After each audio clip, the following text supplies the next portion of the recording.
Prix de France MotoGP 2026. Et on a entamé le tour de chauffe. Dans quelques minutes, ça va être le départ de cette course sprint. Et espérons que nos pilotes nationaux Quartararo et Zarco viennent faire un très très bon résultat à domicile. Et pourquoi pas réitérer la belle performance de Johann Zarco qu'il a faite l'année dernière. Mais ça sera peut-être demain, vu qu'il prévoit de la pluie pour la course principale. Donc, on en reparlera demain lors du live. Et je crois que la course est à 2 heures. Donc, on se retrouvera à 2h moins 5 pour entamer le live. Et voilà, les premiers pilotes vont venir se positionner sur cette grille de départ. Et on va voir que va donner ce premier départ du week-end, cette course sprint. Mais surtout, il faut faire attention à une chose. La première chicane, le virage Dunlop, dès le départ.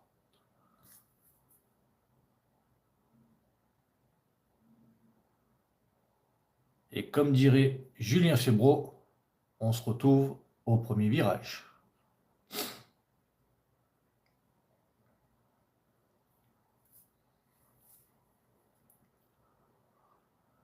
Et c'est parti. Et Marco Bezzecchi, parti troisième, prend la tête de la course. Et même les deux Aprilia prennent la tête. Martin devant Bezzecchi. Et Bagnaia qui partait en pôle, je crois qu'il a glissé à la 3e place. Johann Zarco est 9e. Il a gagné 2 places au départ. Et on voit Fabio Quartararo 4e, il partait 6e, bravo à lui. Maintenant, on va voir s'il arrive à tenir sur la longueur. Marc Marquez 5e alors qu'il partait 2e. Fabio Di Giannantonio qui partait 3e et 14e. Il a fait vraiment un départ catastrophique. Mon petit chat. C'est vraiment un gros départ dans tous les sens. On a eu des belles surprises, des moins bonnes. Maintenant, on va voir comment se déroule la course. Oui, mon petit chat. Et pour l'instant, Martins est en train de s'échapper. Il doit avoir 2-3 dixièmes d'avance sur son coéquipier, Marco Bezzecchi.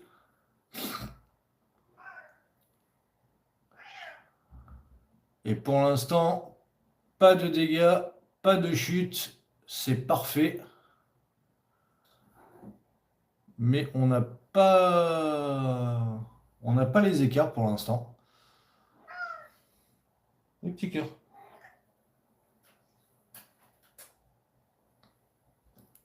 Ah, une chute dans le 2e secteur. Non, c'est le petit nouveau. Ah non, c'est Luca Marini. Luca Marini sur Honda qui a chuté, malheureusement, dès le 2e tour de cette course sprint. Et le petit nouveau Jonas Folger qui tombe également. Ça fait déjà 2 pilotes en moins. Et Jorge Martin qui s'échappe, il a 7 dixièmes d'avance sur son coéquipier. Bezzecchi 2e, Bagnaia 3e, mais Bagnaia commence à s'impatienter. Et Marc Marquez également, même s'il vient de se faire doubler par Acosta. Et meilleur tour de Martin en 1:30.6. Et Bagnaia, bah, déçu de son départ, forcément. Il partait en pole position, il se retrouve troisième.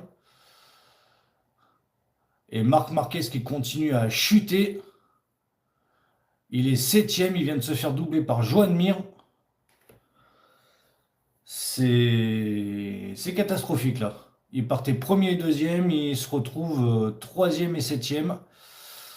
Autant sur un tour ils sont très très rapides, autant là sur la course il dégringole. Même si Bagnaia vient d'en profiter et de doubler Benzeki pour la deuxième place. Allez, maintenant il faut que nos Français nationaux, Quartararo et Zarco remontent. Ils sont quatrième et neuvième pour le moment.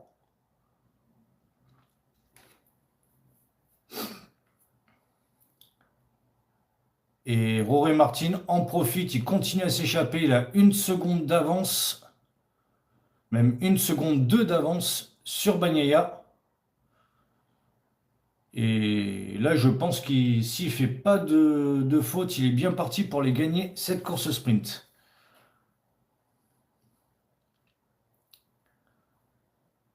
Allez, pas de faute. Tout le monde reste sur ses roues. C'est parfait. On entame le quatrième tour.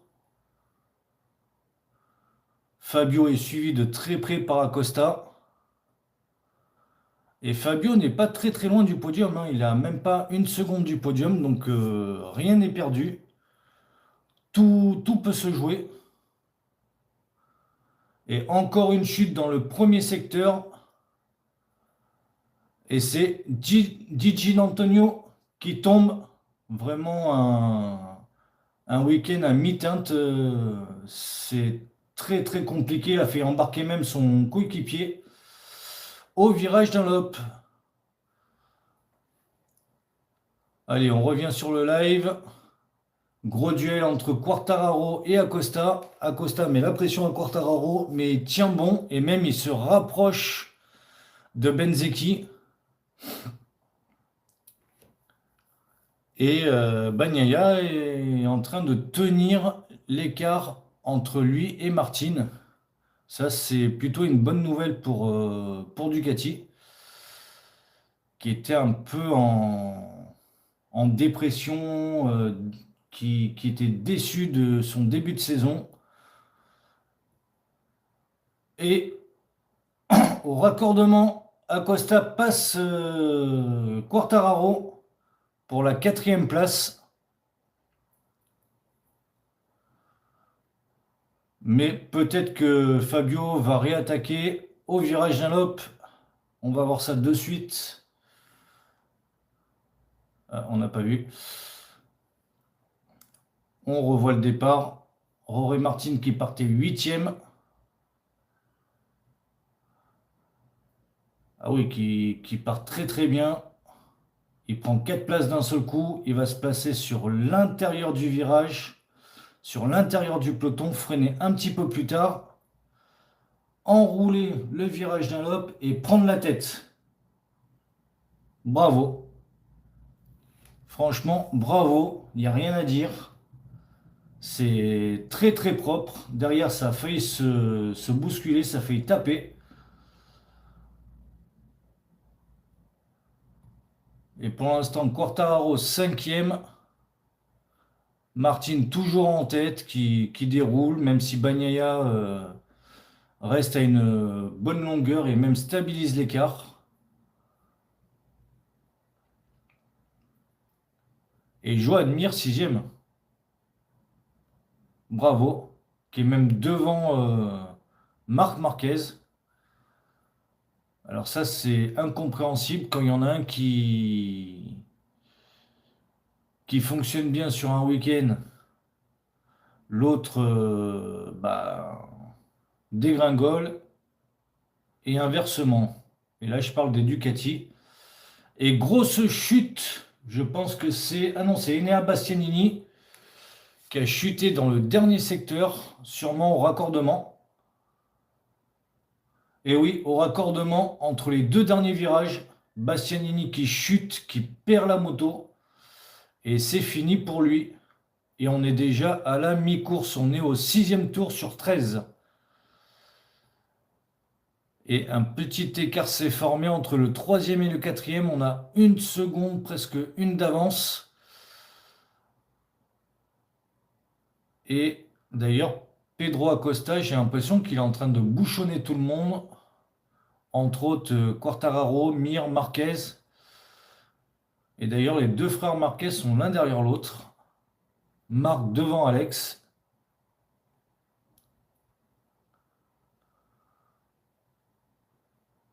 Et Quartararo est en train de faire son effort pour essayer de revenir sur Pedro Acosta. Il se dit que peut-être il pourrait reprendre cette 4e place. Pour l'instant, c'est plutôt calme, pas de grosses bagarres. C'est vraiment une course très très propre, il n'y a rien à dire. Encore une chute dans le dernier secteur et ça va être... Ça va être qui? Bah, Franco Morbidelli, pardon. Pilote VR46 qui est un peu sur la sellette. Il est très très mal positionné dans son équipe. Et c'est pas cette chute qui va lui arranger les choses, malheureusement.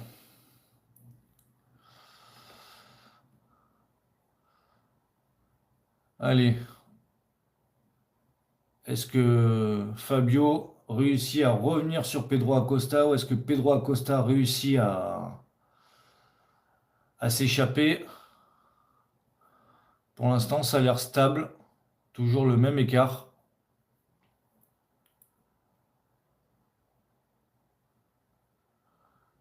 Et bonjour à tous. Excusez-moi, j'ai pas encore l'habitude de regarder le chat. Bonjour, bonjour, merci de me suivre. C'est très gentil de votre part.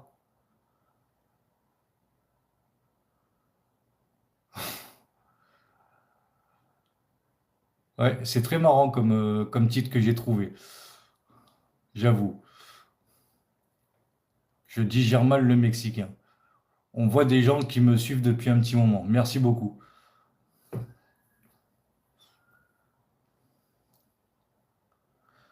Allez, on revient au live. Et pour l'instant, rien à se mettre sous la dent. C'est très calme. Les écarts sont stables.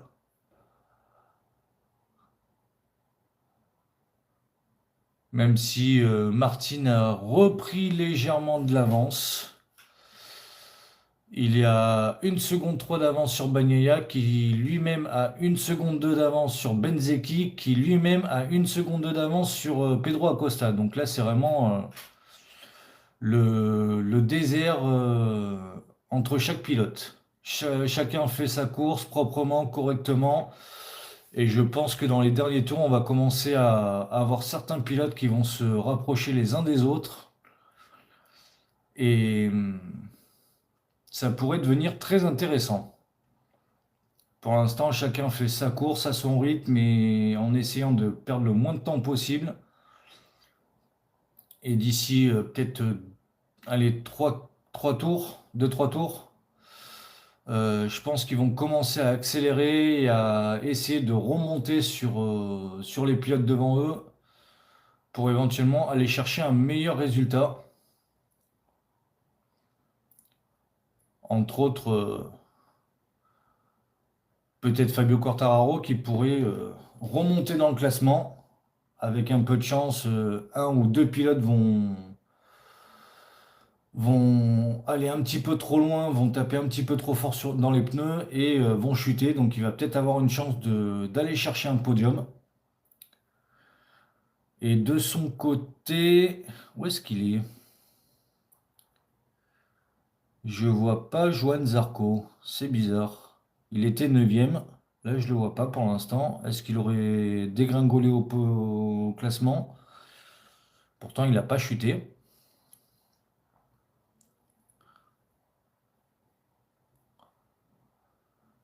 Je le vois pas. Bon.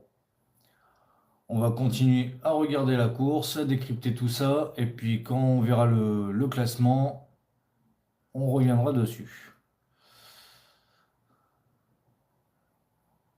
Allez, grosse bataille pour l'instant entre Fabio Quartararo et Joan Mir, deux anciens champions du monde 2020 et 2021,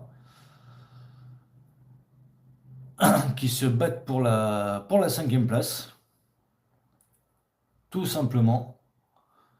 Et Johan Zarco apparemment serait 12e, alors qu'il était 9e. Il doit avoir peut-être un petit problème, ou peut-être qu'il a fait une petite faute sur un tour. On n'a pas eu l'occasion de voir ça. C'est dommage.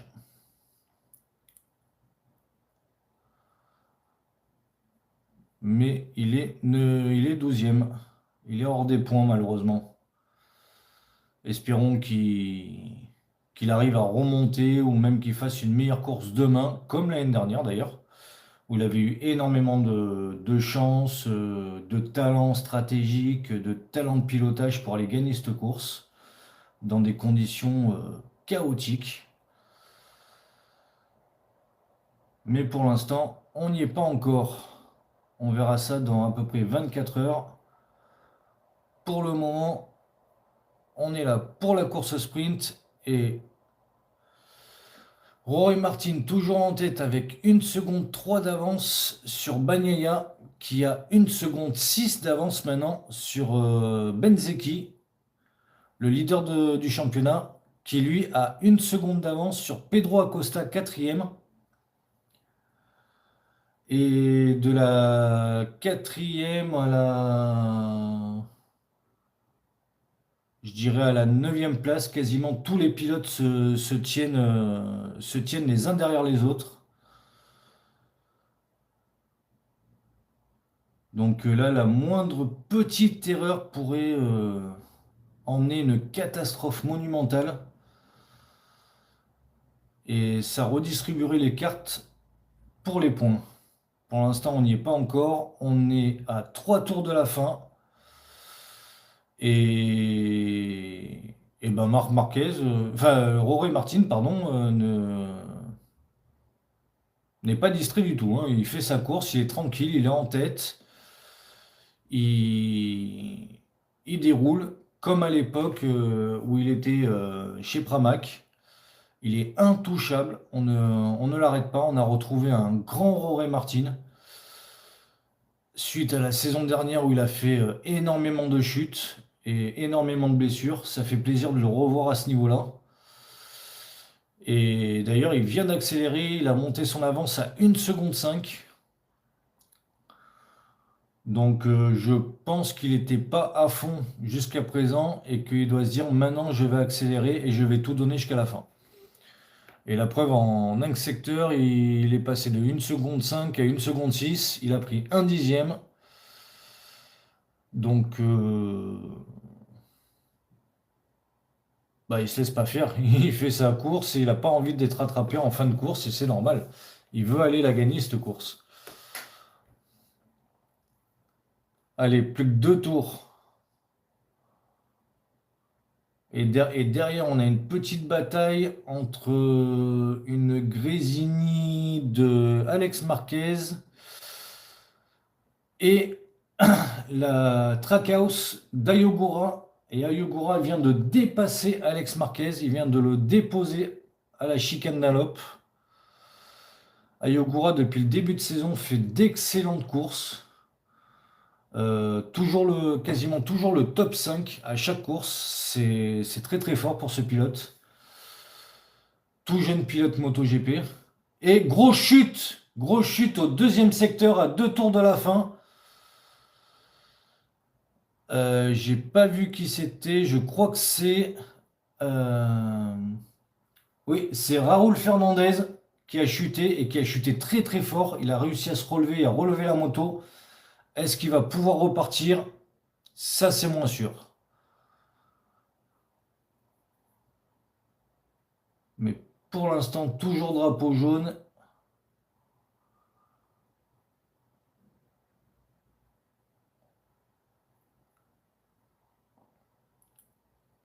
mais derrière, enfin devant, pardon, ça... Oula, oula, oula, oula, grosse chute, et je crois que c'est Marc Marquez. Il a fait une énorme chute. La roue arrière a failli s'arracher.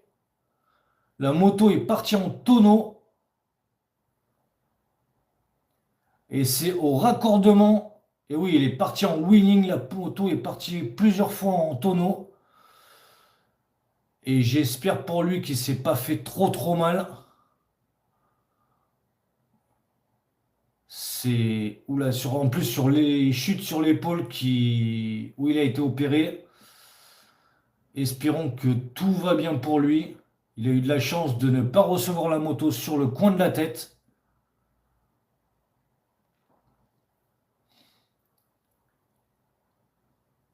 C'est c'est dommage. C'est dommage, c'est des points précieux perdus pour lui, sachant qu'il n'est pas en bonne position au classement. Ça lui aurait fait un petit peu de bien. Allez, dernier tour avec Rory Martin en tête de cette course avec 1 seconde 4 d'avance sur Bagnaia, qui a 1 seconde 6 d'avance sur Benzeki, qui a 1 seconde d'avance sur Pedro Acosta. Et Martin va passer la ligne d'arrivée en vainqueur. Et voilà, le top 3 de cette course, Rory Martin, Bagnaia deuxième, Benzeki troisième. Quartararo réussit à terminer cinquième. Et dommage pour Johan Zarco qui est à la porte des points et qui termine que dixième. Eh ben, merci à vous de m'avoir suivi. Merci d'avoir suivi ce live. Et on se retrouve demain pour la course principale. Salut!